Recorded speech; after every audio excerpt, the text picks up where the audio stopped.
आदमी औरत को समान अधिकार दिलाने वाला फेमिनिज्म न जाने कब कैजुअल हुकअप्स, शराब पीना, सिगरेट पीना, चीटिंग करना और पुरुषों को गाली देने तक सीमित रह गया, पता ही नहीं चला। मुझे तुम पर पूरा भरोसा है, मेरी बुराई किए बिना तेरा खाना हजम ही नहीं होगा। देश में कर्नल सोफिया कुरैशी वाला फेमिनिज्म भी है और देश में सोफिया अंसारी वाला फेक फेमिनिज्म भी है। फर्क ये है कि सोफिया अंसारी वाले फेमिनिज्म को फॉलो करने वाले तब तक ही फेमिनिस्ट रहेंगे जब तक कोई वॉर ना छिड़ जाए। मेरे दादा परदादा लड़ाकू थे और इसके खानदान में तो शूरवीरों का खून दौड़ रहा है। हाँ, इसलिए मेरी जगह ये लड़ेगा।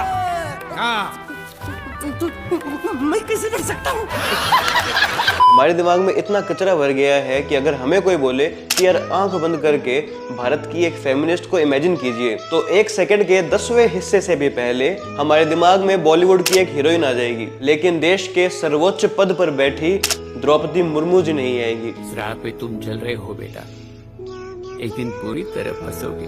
जबकि बॉलीवुड का फेमिनिज्म उतना ही नकली है जितने नकली मेरे बाल।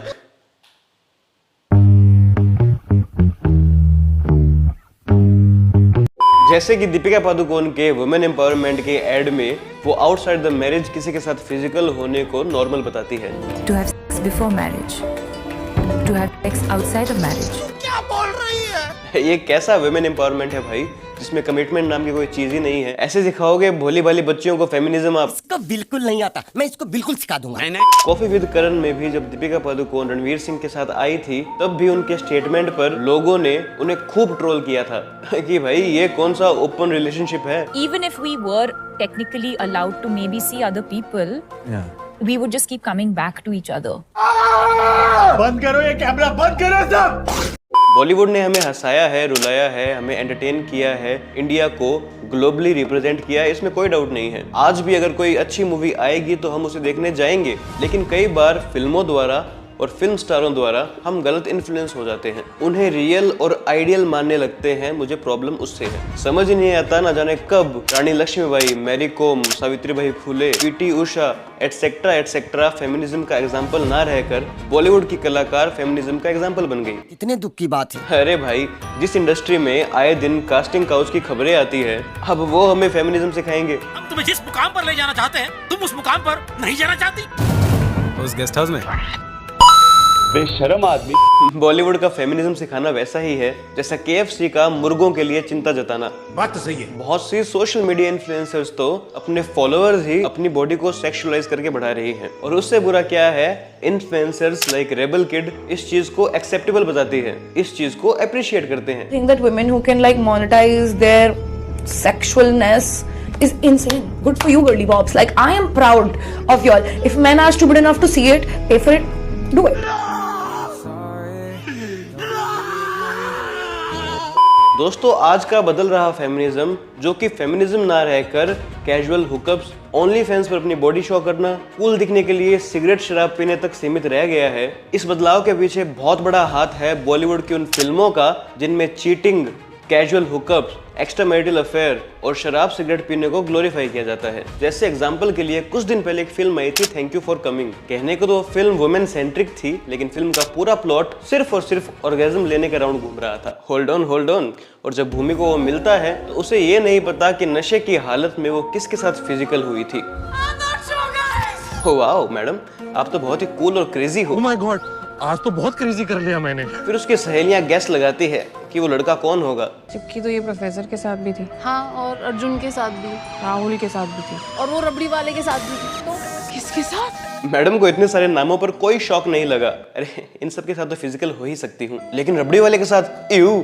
किसके साथ? इस फिल्म में क्या ज्यादा बुरा है, फेक फेमिनिज्म या फिर ये क्लासिज्म? मैं अभी भी कंफ्यूज्ड हूँ। We are just not trying to make a point. It's a comedy. Oh, you're not trying to make any point. It's just comedy. तो फिर क्यों मूवी के लास्ट में स्मैश पैट्रियार्की के नारे लगा रही थी madam? We are just not trying to make a point. बकवास बंद। और इस फिल्म में इस सीन के बाद एक बच्ची बोलती है, नहीं पहननी मुझे ब्रा।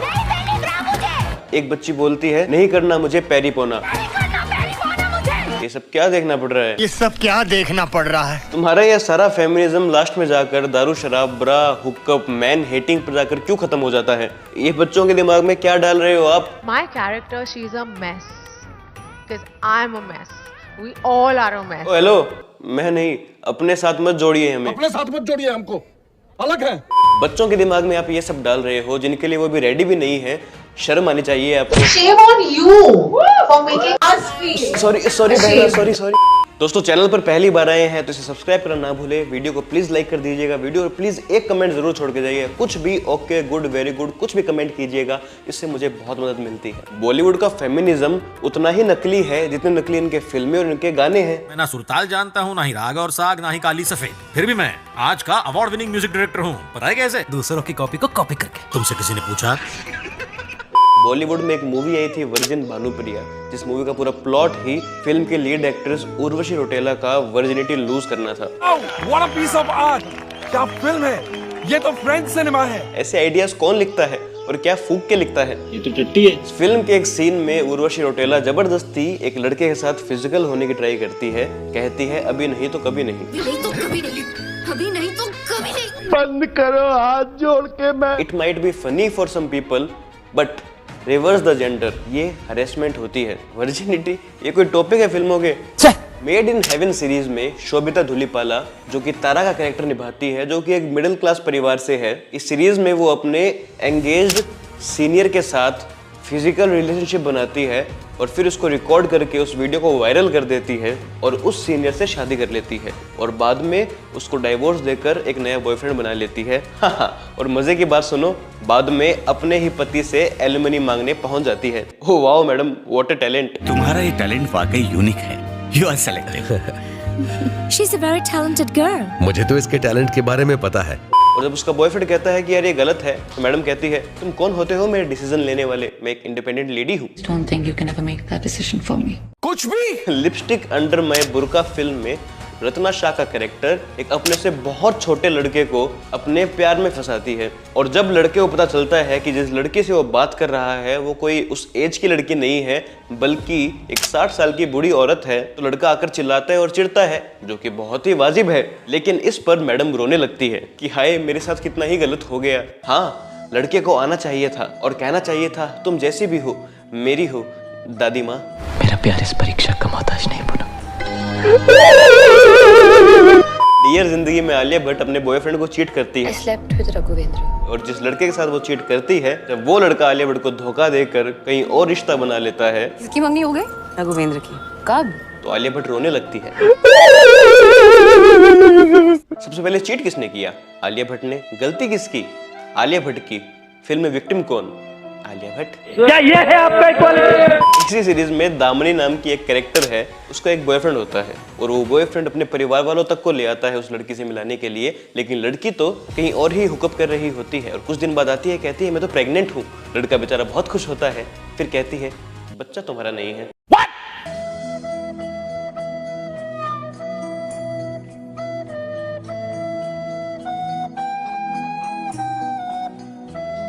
लड़का बेचारा दुखी है, सदमे में, कुछ बोलता है तो कहती है तुम कौन होते हो मुझे जज करने वाले? क्या ये भी मेरी गलती है? फिर से सीरीज में बेचारी किसको दिखाया जाता है? लड़की को। सोच किसकी घटिया बताई जा रही है सीरीज में? लड़के की। क्योंकि मैं समझ गई हूँ कि तुम्हारी सोच कितनी घटिया है। अब ऐसा है जिस फिल्म में जो दिखाना है वो दिखाओ, ऐसे बहुत से सीन्स आते हैं, मुझे ऐसे कोई प्रॉब्लम है नहीं। जो मेरे लिए प्रॉब्लमेटिक है वो ये है कि इन सब सीरीज और फिल्म में, चाहे वो लिपस्टिक अंडर माय बुर्का हो, 4 मोर शॉट्स हो, थैंक यू फॉर कमिंग हो, चीटिंग को, एक्स्ट्रा मैरिटल अफेयर को, कैजुअल हुकअप्स को बहुत ग्लोरीफाई किया गया है। ऐसे लड़कियों की कोई गलती ही ना हो, धोखा ही लड़कियां दे रही है, लेकिन बेचारे भी इन सीरीज में लड़कियां ही हैं। ये कैसा फेमिनिज्म है? ये कैसा वुमेन एम्पावरमेंट है? सारे मिलके हमको पागल बना रहे हैं। प्रॉब्लम ये है कि बॉलीवुड में वुमेन सेंट्रिक फिल्में बिना मैन बैशिंग के हो ही नहीं सकती, बिना आदमियों को गाली दिए हो ही नहीं सकती, बन ही नहीं सकती। Sanjana, all men are dogs और कुत्तों की जो सबसे बड़ी क्वालिटी होती है ना, लॉयल्टी और वफादारी, वो ही इन कमीनों में नहीं होती। आज का जो सो कॉल्ड फेमिनिज्म है उसमें इक्वल राइट से ज्यादा इस बारे में बात होती है आदमी कितने बुरे हैं। I have realized that fighting for women's rights has too often become synonymous with man-hating. इसीलिए मेरी फेवरेट हरमाइनी थी। रोडीज का एग्जांपल तो आपको याद ही होगा। उस शो में जब एक लड़की आकर कहती है कि मैंने अपने बॉयफ्रेंडों को थप्पड़ मारे थे, तो जजेस हंस हंस के पूछते हैं कि अच्छा और बताओ। जितने भी आपके एक्स बॉयफ्रेंड्स हैं उनको आपको पीटना पड़ा या मारना पड़ा? चारों को, एक भी नहीं, 4। सर 4 नहीं है, बहुत है। 4 वो है जिनको मैंने मारा है। कैसा लगा मारने के बाद? मजा आया? Not bad, not bad. Now you. लेकिन जब लड़का कहता है कि लड़की ने मुझे धोखा दिया और मैंने उसको थप्पड़ मार दिया, तो जजेस कहते हैं अबे ओ, इट्स हर चॉइस। सुन मेरी बात, इट्स हर चॉइस। हिपोक्रेसी की भी सीमा होती है। अगेन, मैं वॉयलेंस को बिल्कुल सपोर्ट नहीं कर रहा हूँ, मैं जस्ट हिपोक्रेसी को दिखा रहा हूँ। ये तो हो गई बॉलीवुड के हिपोक्रेसी की साइड। अब मैं दिखाता हूँ हमारे हिपोक्रेसी की साइड। हम 4 more शॉर्ट्स और थैंक यू फॉर कमिंग जैसी मूवीज को देखकर तो 2 मिनट में कह देते हैं कि ये मूवीज समाज में चीटिंग को ग्लोरीफाई कर रही है। ऐसी फिल्मों पर तो बैन लगना चाहिए, ऐसी फिल्में हमारे समाज के लिए बहुत खराब है। लेकिन हम ही वो लोग हैं जो देसी बॉयज और गरम मसाला जैसी फिल्मों पर ठहाके लगा लगा कर हंसते हैं। आयरनी हो रही है जी बहुत भयंकर। गरम मसाला मूवी में अक्षय कुमार अपनी 4-4 गर्लफ्रेंड्स को मेंटेन करता है तो हम उस पर खूब हंसते हैं। हमारे दिमाग में एक बार भी नहीं आता कि क्या यार ये इन लड़कियों के साथ चीटिंग नहीं कर रहा है। गरम मसाला तो मेरी one of the favourite movie थी, लेकिन देखो उसमें चीटिंग को कैसे ग्लोरीफाई किया गया है। वाह, अक्षय कुमार तो 4 लड़कियों को ऐसे घुमा रहा है, वो तो स्टड है, बड़ा ही कूल लड़का है। देसी बॉयज में अक्षय कुमार और जॉन अब्राहम स्ट्रिपर्स बन जाते हैं। लड़कियां उनको बुलाती है, वो स्ट्रिपर्स बन के जाते हैं। और फिर उसमें गलती भी दीपिका पादुकोण की कि उसने इन दोनों को पकड़ कैसे लिया। इनके भी अपने कारण थे। आज तुमने मुझसे एक बार भी पूछा कि ये कदम मुझे क्यों उठाना पड़ा? अच्छा तो ऐसा है, अगर हमें सिलेक्टिव फेमिनिज्म से समस्या है तो हमें ऐसी फिल्मों से भी समस्या होनी चाहिए। सही बात है। मानो या ना मानो, आज भारत में लॉज महिलाओं के समर्थन में काफी है और काफी महिलाएं इन लॉज का गलत फायदा भी उठाती है। पति के होते हुए भी एक्स्ट्रा मैरिटल अफेयर चलाती है। हम यहाँ एक बड़े से सोफे में बैठकर चाय पिया करेंगे। Super idea. हम यहाँ पर एक शानदार इंपोर्टेड सोफा रखेंगे और उस दीवार पर बड़ा टीवी। कुछ महिलाएं तो अच्छा खासा कमाती है, अपने बॉयफ्रेंड के साथ रह रही होती है, फिर भी पति की कमाई का कुछ हिस्सा मेंटेनेंस में मांगती है, एलिमनी में मांगती है। लगता है अब वो दिन दूर नहीं जब सैलरी पत्नी के अकाउंट में आएगी और उस सैलरी का कुछ हिस्सा पति को मिला करेगा। 10% तू लेगा। अरे ये क्या नरसिम्हा, ये तो मेरे धंधे की वाट लगा रहा है। भाई अब आप ही संभाल लीजिए ना इसको। ये रियलिटी है कि आज कोई लड़की अगर किसी आदमी पर झूठा केस भी लगा देती है तो मीडिया और सोसाइटी में वो आदमी इतना बदनाम होता है कि न्याय मिलने से पहले ही उसकी इमेज एकदम चौपट। चाहे वो दिल्ली के सरबजीत सिंह का केस हो, चाहे वो रोहतक सिस्टर्स का केस हो। लेकिन इस सिक्के का भी दूसरा पहलू है जो ज्यादा भयानक है। सैकड़ों सालों से महिलाओं ने जो झेला है उसके मुकाबले पुरुषों ने कुछ भी नहीं झेला है। आपको मानना है तो मानिए, नहीं मानना है तो मत मानिए, लेकिन ये एक सच है। कभी डोमेस्टिक वायलेंस के नाम पर महिलाओं को पीटा गया है, कभी दहेज के नाम पर महिलाओं को पीटा गया है। पहले तो महिलाओं को जिंदा तक जला दिया जाता था। पहले महिलाओं का जीवन बच्चा पैदा करने में निकल जाता था। जब तक लड़का पैदा नहीं होता था बच्चे करते ही रहती थी। और कुछ जगह तो हाल ये था कि उनके सामने ही उनकी नवजात बेटी को उठाकर ले जाया जाता था और मार दिया जाता था। तो ये फैक्ट है कि महिलाओं के मुकाबले पुरुषों को मिला टॉर्चर कुछ भी नहीं है। महिलाओं के प्रति हमारी अप्रोच एकदम ही डिफरेंट है। हम तो हमारी बेटी को पढ़ा रहे हैं। अरे तो पढ़ाओगे ही, अपने बेटे को भी तो पढ़ा रहे हो। महिलाओं को साड़ी पहननी चाहिए, उससे भारतीय कल्चर मेंटेन रहता है। तो पुरुषों को धोती क्यों नहीं पहननी चाहिए? भारतीय कल्चर को बचाए रखने का सारा बोझ महिलाओं पर ही है क्या? आपको भी पता है कि जब हम अपनी बहन को लेकर बाहर निकलते हैं तो घूरते हुए लोगों की नजरें हमारी बहनों को कितनी अनकंफर्टेबल करती है। देखो ऐसा है, मेरी सोच ये है कि जिसको जिस तरह के कपड़े पहनने हैं पहनो, लेकिन बिना कपड़ों के घूमना और ओनली फैंस पर अपनी इमेजेस सेल करना विमेन एम्पावरमेंट नहीं है। और मैं यही कहना चाहूंगा कि बॉलीवुड जो सालों से मैं एंटरटेन कर रहा है, मैं उसका आभारी हूँ। मैरी कॉम, सीक्रेट सुपरस्टार, पिंक, दंगल, ऐसी बहुत सी बॉलीवुड फिल्म आई है जो महिलाओं के समर्थन में आई है और मुझे अच्छी लगी थी। लेकिन इसका मतलब ये नहीं कि बाकी फिल्मों में दिखाई जा रही अश्लीलता, बाकी वेब सीरीज में दिखाई जा रही अश्लीलता, फूडता, फेमिनिज्म के नाम पर चीटिंग का ग्लोरिफिकेशन, ये सब देखकर हम चुप रहेंगे और आप दिखाते रहेंगे। ऐसा नहीं चलेगा। दोस्तों आपके इस बारे में क्या विचार है मुझे कमेंट सेक्शन में जरूर बताइएगा। चैनल को सब्सक्राइब करना ना भूले। वीडियो पर प्लीज एक कमेंट जरूर छोड़ के जाइएगा, उससे मुझे बहुत मदद मिलती है। कुछ भी कमेंट कीजिएगा लेकिन एक कमेंट जरूर कीजिएगा। वीडियो को अपने दोस्तों के साथ शेयर कीजिएगा। मिलते हैं नेक्स्ट वीडियो में। जय हिंद, जय श्री राम।